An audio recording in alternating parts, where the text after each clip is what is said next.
नमस्कार दोस्तों। आज हर भारतीय के लिए एक बहुत बड़ा दिन है। दुनिया की इकोनॉमिक टेबल पर एक बहुत बड़ा बदलाव हो चुका है। रिपोर्ट्स कंफर्म कर रही हैं कि इंडिया ने ऑफिशियली जापान और जर्मनी जैसे देशों को पीछे छोड़ते हुए दुनिया की फोर्थ लार्जेस्ट इकोनॉमी का खिताब हासिल कर लिया है। लेकिन ये सिर्फ एक नंबर नहीं है, ये कहानी है 140 करोड़ लोगों की मेहनत की, 1991 की रिफॉर्म्स की और हमारे बदलते डिजिटल इंफ्रास्ट्रक्चर की। आज की वीडियो में हम बात करेंगे कि ये मिरेकल कैसे हुआ, कौन से सेक्टर्स ने सबसे ज़्यादा कंट्रीब्यूट किया और क्या हम थर्ड स्पॉट पर बैठे चाइना और यूएस को टक्कर दे पाएंगे। डाटा पर नज़र डालते हैं। कुछ साल पहले तक हम 10th या 11th पोजीशन पर हुआ करते थे, लेकिन आज इंडिया की जीडीपी अप्रॉक्स $4.25 ट्रिलियन के मार्क को टच कर रही है। हमने यूके को पहले ही पीछे छोड़ा था और अब जापान और जर्मनी की श्रिंकिंग इकोनॉमी का फ़ायदा उठाते हुए इंडिया फोर्थ पर आ गया है। This is a massive shift in global geopolitics.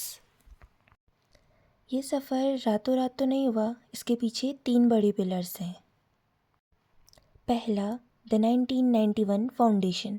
जब हमने अपनी इकोनॉमी के दरवाजे दुनिया के लिए खोले, लिबरलाइजेशन ने फॉरेन इन्वेस्टमेंट का रास्ता साफ किया। दूसरा, the service and IT boom. 2000 में इंडिया वर्ल्ड्स बैक ऑफिस बना, बेंगलुरु और हैदराबाद जैसे शहर ग्लोबल टेक हब्स बन गए। और तीसरा, मैन्युफैक्चरिंग एंड डिजिटल पुश। पिछले कुछ सालों में मेक इन इंडिया और यूपीआई रिवॉल्यूशन ने गेम बदल दिया। आज इंडिया दुनिया का सेकंड लार्जेस्ट मोबाइल मैन्युफैक्चरर है। सोचिए, जो देश फ़ोन्स इंपोर्ट करता था आज एक्सपोर्ट कर रहा है। अब सवाल ये है कि इंडिया इतना फास्ट ग्रो कैसे कर रहा है जबकि बाकी दुनिया रेसेशन से डर रही है। इसका सीक्रेट है हमारा डेमोग्राफिक डिविडेंड। हमारी 65% पॉपुलेशन वर्किंग एज में है, जब जापान और यूरोप की पॉपुलेशन बुढ़ी हो रही है। इंडिया के पास यंग ब्लड है जो कंज्यूम भी कर रहा है और प्रोड्यूस भी। लेकिन क्या इससे आम आदमी का फ़ायदा होगा? बिल्कुल। जब इकोनॉमी ग्रो करती है तो इंफ्रास्ट्रक्चर बेहतर होता है।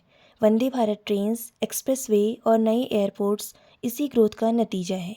एफडीआई, फॉरेन डायरेक्ट इन्वेस्टमेंट आता है, जिसका मतलब है ज़्यादा जॉब्स और बेटर सैलरीज। ग्लोबल स्टेज पर इंडिया की बार्गेनिंग पावर बढ़ती है, चाहे वो ऑयल डील्स हो या डिफेंस टेक्नोलॉजी। लेकिन रुकिए, पिक्चर अभी पूरी पॉजिटिव नहीं है। फोर्थ लार्जेस्ट बनने के बाद हमारे सामने बड़े चैलेंजेस हैं। पहला, इनकम इनइक्वालिटी। जीडीपी तो बढ़ रही है, लेकिन क्या गरीब और अमीर के बीच का गैप कम हो रहा है? दूसरा, क्वालिटी एजुकेशन।